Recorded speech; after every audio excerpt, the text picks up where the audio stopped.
ಹಂದಿ ಮಲ್ಲೇಶ್ ಅಂದರೆ ಯಾರಿಗೆ ತಾನೇ ಗೊತ್ತಿಲ್ಲ. ಕೊಪ್ಪಳ ಜಿಲ್ಲೆಯ ಗಂಗಾ ತಾಲೂಕಿನಲ್ಲಿರುವಂಥ ಸಾಯಿನಗರ ಎನ್ನುವಂಥ ಚಿಕ್ಕ ಗ್ರಾಮದಲ್ಲಿರುವಂಥ ಈ ಹುಡುಗ ಇವತ್ತು ಇಂಟರ್ನ್ಯಾಷನಲ್ ಫೇಮಸ್ ಆಗಿರುವಂಥ ಕ್ರಿಮಿನಲ್ ಅಂತಲೇ ಹೇಳ್ಬೋದು.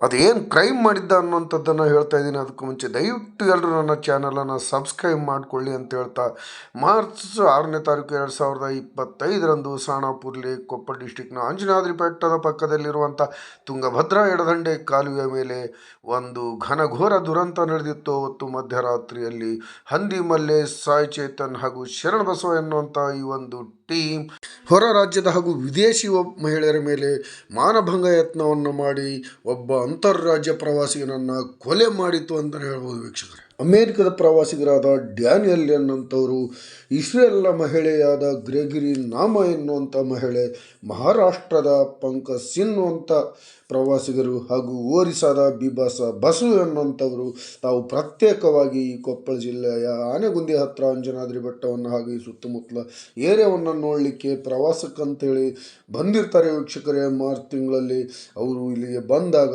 ಇಲ್ಲಿ ಆನೆಗುಂದಿಯಲ್ಲಿ ಒಂದು ಖಾಸಗಿ ರೆಸ್ಟೋರೆಂಟಲ್ಲಿ ಒಂದು ಖಾಸಗಿ ಹೋಮ್ ಸ್ಟೇಯಲ್ಲಿ ಉಳ್ಕೊಂಡಿರ್ತಾರೆ. ಅಂಬಿಕಾ ನಾಯರ್ ಎನ್ನುವಂಥ ಕೇರಳದ ಮಹಿಳೆ ಇಲ್ಲಿ ಒಂದು ಮನೆಯನ್ನು ತೆಗೆದುಕೊಂಡು ಒಂದು ಪರ್ಮಿಷನ್ ಇಲ್ದಂಗೆ ಒಂದು ಹೋಮ್ ಸ್ಟೇಯನ್ನು ನಡೆಸ್ತಾ ಇರ್ತಾರೆ. ಆ ಹೋಮ್ ಸ್ಟೇಯಲ್ಲಿ ಅವರು ಬಂದು ವಾಸ್ತವ್ಯ ಹೂಡ್ತಾರೆ ಅಂತಲೇ ಹೇಳ್ಬೋದು ವೀಕ್ಷಕರೇ. ನೋಡಿ, ಎಲ್ಲಿಯ ಅಮೇರಿಕಾ, ಎಲ್ಲಿಯ ಮಹಾರಾಷ್ಟ್ರ, ಎಲ್ಲಿಯ ಒರಿಸ್ಸಾ, ಎಲ್ಲಿಯ ಇಸ್ರೇಲ್, ನೋಡಿ ಎಲ್ಲರೂ ಬಂದು ಈ ಹೋಮ್ ಸ್ಟೇನಲ್ಲಿ ಒಂದು ಕಡೆ ಸೇರಿಕೊಂಡು ಉಳ್ಕೊಂಡಿರ್ತಾರೆ. ಅದರ ಮಾಲಕಿ ಅಂಬಿಕಾ ನಾಯರ್ರವರು ಅವರ ಲಾಭವನ್ನು ಪಡಲಿಕ್ಕೆ ಅವರಿಗೆ ರೂಮನ್ನು ರೆಂಟಿಗೆ ಕೊಟ್ಟಿರ್ತಾರೆ. ಸುಮಾರು 5-6 ವರ್ಷಗಳಿಂದಲೂ ಕೇರಳದಿಂದ ಬಂದಂಥ ಈ ಮಹಿಳೆ ಈ ಆನೆಗುಂದಿ ಹನಮನೆಹಳ್ಳಿಗಳಲ್ಲಿ ಗುಡಿಸಲುಗಳನ್ನು, ಮನೆಗಳನ್ನು ಬಾಡಿಗೆಗೆ ತೆಗೆದುಕೊಂಡು ಅವುಗಳನ್ನೇ ಹೋಮ್ ಸ್ಟೇ ಅಂತೇಳ ಬೋರ್ಡ್ಗಳನ್ನು ಇಟ್ಕೊಂಡು ಬರುವಂಥ ಪ್ರವಾಸಿಗರಿಗೆ ಆನ್ಲೈನ್ ಮುಖಾಂತರನೂ ಯಾವುದೋ ಒಂದು ರೀತಿಯಲ್ಲಿ ಅವರಿಗೆ ರೂಮ್ಗಳನ್ನು ಕೊಡ್ತಿರ್ತಾಳೆ. ಅದರ ಮುಖಾಂತರವಾಗಿ ಸಕ್ಕ ದುಡ್ಡುಗಳನ್ನು ಮಾಡ್ತಿರ್ತಾರೆ. ಅದೇ ರೀತಿಯಾಗಿ ಹಲವಾರು ವ್ಯವಹಾರಗಳು ಈ ಎಮ್ಮಗೆ ಇದೆ ಅನ್ನುವಂಥ ಒಂದು ಮಾತು ಕೂಡ ಈ ಏರಿಯಾದಲ್ಲಿ ಕೇಳಿ ಬರ್ತಾ ಇದೆ ವೀಕ್ಷಕರೇ. ಇಂಥ ಈ ಪ್ರವಾಸಿಗರು ಅಂಬಿಕಾ ನಾಯರ್ ಮಾತನ್ನು ಕೇಳಿಕೊಂಡು ನೋಡಿ, ಇಲ್ಲಿ ಕಾಣ್ತಾ ಇದೆಯಲ್ಲ, ಈ ಸ್ಥಳದಲ್ಲಿ ಕಳೆದ ಮಾರ್ಚ್ 6ನೇ ತಾರೀಕು ಮಧ್ಯರಾತ್ರಿಯಲ್ಲಿ ಇಲ್ಲಿ ಗಿಟಾರನ್ನು ಬಾರ್ತಾ ಆಕಾಶದಲ್ಲಿರುವಂಥ ನಕ್ಷತ್ರಗಳನ್ನು ಎಣಿಸೋಕೆ ಬಂದಿರ್ತಾರಂತೆ.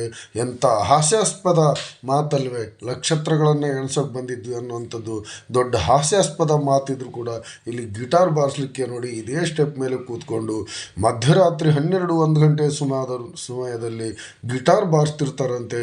ಆ 5 ಜನ ಸೇರಿಕೊಂಡು ಈ 4 ಜನ ಪ್ರವಾಸಿಗರು ಮತ್ತು ಈ ಅಂಬಿಕಾ ನಾಯರ್ ಎನ್ನುವಂಥ ಹೋಮ್ ಸ್ಟೇ ಮಾಲಕಿ ಈ ರಸ್ತೆಯ ಪಕ್ಕದಲ್ಲಿ ಕೂತ್ಕೊಂಡು ಈ ಒಂದು ಮೋಜು ಮಸ್ತಿಯಲ್ಲಿರುವಾಗ ಆ ರಸ್ತೆ ಮಧ್ಯದಲ್ಲಿ ಈ ಕಳ್ಳರು, ಕಿರಾತಕರು ಬಂದಿರ್ತಾರಂತೆ. ಬಂದಾಗ ಇವರನ್ನು ತೆಡವಿ ಅವರನ್ನು ದುಡ್ಡು ಕೇಳಿ, ಹಣ ಕೇಳಿ ಕೊಡದಿದ್ದಾಗ ಅವ್ರ ಜೊತೆ ಜಗಳಕ್ಕೆ ಬಂದು ಈ ಜರ್ಮನಿಯ ಮಹಿಳೆಯ ಮೇಲೆ ಅತ್ಯಾಚಾರವನ್ನು ಮಾಡಿ ಈ ಪ್ರವಾಸಿಗರ ಮೇಲೆ ಬಡದಾಟಕ್ಕೆ ನಿಂತು ಈ ಒರಿಸ್ಸಾದ ಪಂಕಜ್ನನ್ನು ನೀರಕ್ಕೆ ತಳ್ಳಿ ಈ ಮಹಾರಾಷ್ಟ್ರ ಹಾಗೂ ಈ USA ಬಂದಂಥ ಪ್ರವಾಸಿಗರ ಮೇಲೆ ಹಲ್ಲೆಯನ್ನು ಮಾಡಿ ಅವ್ರನ್ನ ನೀರಿಗೆ ತಳ್ಳಿ ಈ ಪ್ರವಾಸಿಗರೊಬ್ಬರನ್ನು ಕೊಲೆ ಮಾಡಿರ್ತಾರೆ ಅನ್ನುವಂಥ ಒಂದು ಕೇಸ್ ಕೂಡ ದಾಖಲಾಗಿರುತ್ತೆ. ಈ ಕೇಸನ್ನು ಸ್ವತಃ ಕೇರಳದ ಮಹಿಳೆಯಾಗಿರುವ ಅಂಬಿಕಾ ನಾಯರ್ ಅವರು ಮಾಡಿರ್ತಾರೆ ಅಂತಲೇ ಹೇಳ್ಬೋದು ವೀಕ್ಷಕರೇ. ಅದು ಸುಮಾರು ದಿನಗಳ ನಂತರ ಈ ಕೇಸಾಗಿರುತ್ತೆ. ಆ ಕೇಸಿನ ಬಗ್ಗೆನೂ ಸ್ವಲ್ಪ ನಿಮಗೆ ವಿವರಣೆ ಕೊಡ್ತೀನಿ. ಅದಕ್ಕೂ ಮುಂಚೆ ನೋಡಿ, ಈ ಮಧ್ಯರಾತ್ರಿಯ ಸಮಯದಲ್ಲಿ ಇವರು ಈ ರೀತಿ ಬರಬಹುದಾ? ನಿರ್ಭೀಡ ಭಯಾನಕ ಸ್ಥಳ ನೋಡಿ. ಸುತ್ತಮುತ್ತ ದೊಡ್ಡ ಮಟ್ಟದ ಗುಡ್ಡ ಬೆಟ್ಟಗಳಿವೆ. ರಾತ್ರಿಗಳಲ್ಲಿ ಕರಡೆಗಳು ಓಡಾಡ್ತವೆ, ಚಿರತೆಗಳು ಓಡಾಡ್ತವೆ. ಈ ನದಿಯಲ್ಲಿ ಎಡದಂಡೆ ಕಾಲುವೆಯಲ್ಲಿ ಮೊಸಳೆಗಳಿರ್ತವೆ.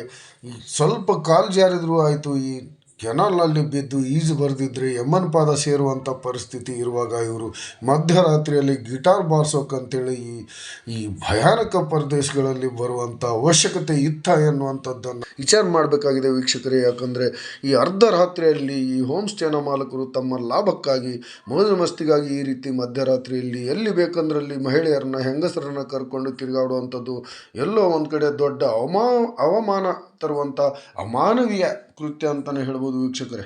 ಕೊಲೆ ಮಾಡಿದವ್ರದ್ದು ಎಷ್ಟು ತಪ್ಪಿದೆಯೋ ಆ ಸ್ಥಳದಲ್ಲಿ ಆ ಟೈಮ್ನಲ್ಲಿ ಬಂದವ್ರದ್ದು ಅಷ್ಟೇ ತಪ್ಪಿದೆ ಅನ್ನುವಂಥ ಮಾತನ್ನು ನಾವು ತಿಳ್ಕೊಬೇಕಾಗಿದೆ ವೀಕ್ಷಕರೇ. ಯಾಕಂದರೆ ಈ ಕಳ್ಳರು ಪಾನಮತ್ತರಾಗಿ ಬಂದು ಜಗಳ ಮಾಡಿ ಕೊಲೆ ಮಾಡಿದ್ರು ಅನ್ನುವಂಥ ಆರೋಪ ಇದೆ. ಆದರೆ ಅಲ್ಲಿ ಬಂದಿದ್ದಂಥ ಗಿಟಾರ್ ನುಡಿಸ್ಲಿಕ್ಕೆ ಬಂದಿದ್ದಂತಹ ಈ ಎಲ್ಲರೂ ಏನು ಗಾಂಜಾ ಅಫೀಮು ಕುಡಿದಿಲ್ಲ, ಸೇವನೆ ಮಾಡಿಲ್ಲ, ಡ್ರಿಂಕ್ಸು ಮಾಡಿಲ್ಲ ಅನ್ನುವಂಥ ಗ್ಯಾರಂಟಿ ಏನು ಅನ್ನುವಂಥ ಒಂದು ಪ್ರಶ್ನೆ ಕೂಡ ಇವತ್ತು ಜನರಲ್ಲಿ ಕಾಡ್ತಾ ಇದೆ ವೀಕ್ಷಕರೇ. ಏನಾದರೂ ಕೂಡ ಇವತ್ತು 3 ಜನ ಕಳ್ಳರು ಇವತ್ತು ಕೇಸ್ ಮೇಲೆ ಹಾಕ್ಕೊಂಡು ಜೈಲಿನಲ್ಲಿ ಕಾಲ ಕಳೀತಾ ಇದ್ದಾರೆ ಸುಮಾರು 9 ತಿಂಗಳಲ್ಲಿ ಅಂತಲೇ ಹೇಳ್ಬೋದು ವೀಕ್ಷಕರೇ.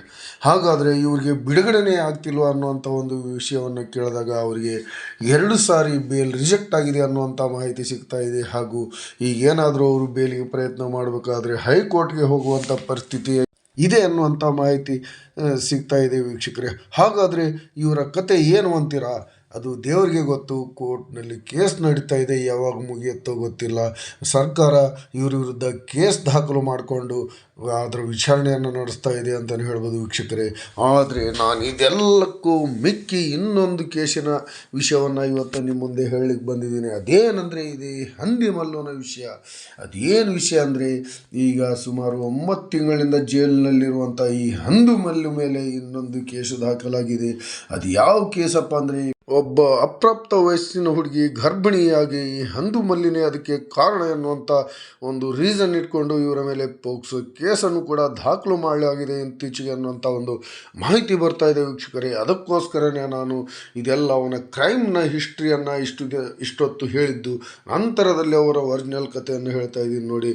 ಇದಕ್ಕೂ ಮುಂಚೆ ಹಲವಾರು ಪ್ರಕರಣಗಳು ಈ ವ್ಯಕ್ತಿಗಳ ಮೇಲೆ ಇದೆ ಅನ್ನುವಂಥ ಮಾಹಿತಿಯೂ ಇದೆ. ಹಾಗಾಗಿ ಇವರು ತುಂಬ ಕ್ರಿಮಿನಲ್ ಹಿನ್ನೆಲೆ ಉಳ್ಳುವಂಥ ವ್ಯಕ್ತಿಯಾಗಿರುವುದರಿಂದ ಇವರ ಮೇಲೆ ಮತ್ತೊಂದು ಪೋಕ್ಸೋ ಕೇಸ್ ದಾಖಲಾಗಿದೆ ಅನ್ನುವಂಥ ಮಾಹಿತಿ ಸಿಗ್ತಾ ಇದೆ ವೀಕ್ಷಕರೇ. ಅದಕ್ಕೋಸ್ಕರನೇ ನಾನು ಇದನ್ನು ನಿಮ್ಮ ಗಮನಕ್ಕೆ ತರಲಿಕ್ಕೆ ಅಂತೇಳಿ ಈ ವಿಷಯವನ್ನು ನಿಮ್ಮ ಮುಂದೆ ಇವತ್ತು ಇಡ್ತಾ ಇದ್ದೀನಿ.